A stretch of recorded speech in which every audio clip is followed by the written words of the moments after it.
एक दर्द भरी दुख की इमोशनल कहानी।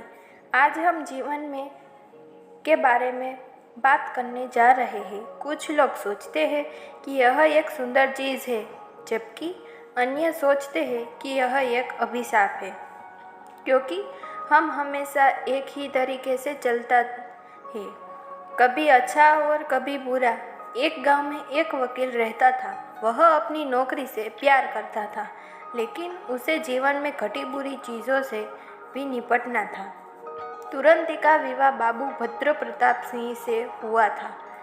उनकी एक बेटी और 4 बेटे थे। पुत्री का नाम प्रिया और 4 पुत्रों के नाम सुरेश, रमेश, मोहन और श्याम थे। प्रिया 4 भाइयों में सबसे छोटी थी, इसीलिए घर में सबसे लाडली वही थी। जब भी वह कुछ मांगती, तुरंत ही को उसके पास लाकर भेंट कर देती जाती थी। घर में सबकी लाडली बनकर सबकी लूटपाट करती थी और कोई उसे कुछ नहीं कहता था। उनकी पढ़ाई लिखाई भी बहुत अच्छे से हुई। बड़े घर की लड़की होने के कारण उसे किसी भी चीज़ की कभी कमी नहीं थी। हाई स्कूल पास करने के बाद उन्होंने अपने प्रवेश और स्नातक तक पढ़ाई की।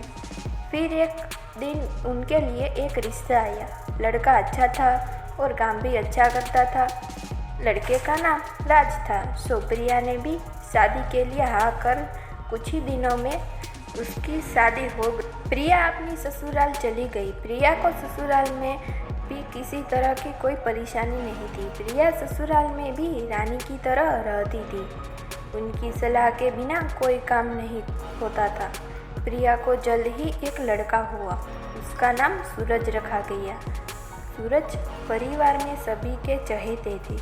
प्रिया खुद को बहुत लकी मानती है कि सभी उसे बहुत प्यार करते हैं।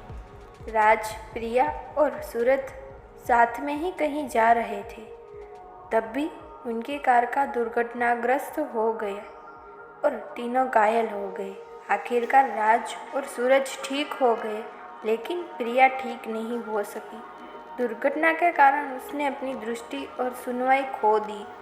अब ऐसा लग रहा था कि प्रिया कैद की जिंदगी जी रही है। उनका साथ देने वाला कोई नहीं है। उनके चाहने वालों ने उसे दूरी बनानी शुरू कर दी, भले ही उसे अभी भी अपने बच्चे को देखने की अनुमति थी। प्रिया का जीवन एक फिल्म की तरह हो गया था, जहां वह अकेली रहती थी, जिसका सुखद अंत नहीं थी। आज की कहानी प्रिया नाम की एक लड़की की है, जो बहुत दुखी है। जब से उनके प्रियजनों का निधन हुआ है, तब से वह दुख का जीवन जी रही है। उसके अपनों की मौत ने राज को 100 साल का भी बना दिया है और इससे प्रिया की जिंदगी और भी मुश्किल हो गई। हालांकि मुझे उम्मीद है कि आपको अगली कहानी पसंद आएगी, क्योंकि यह एक ऐसी लड़की के बारे में होगी जो बहुत खुश है।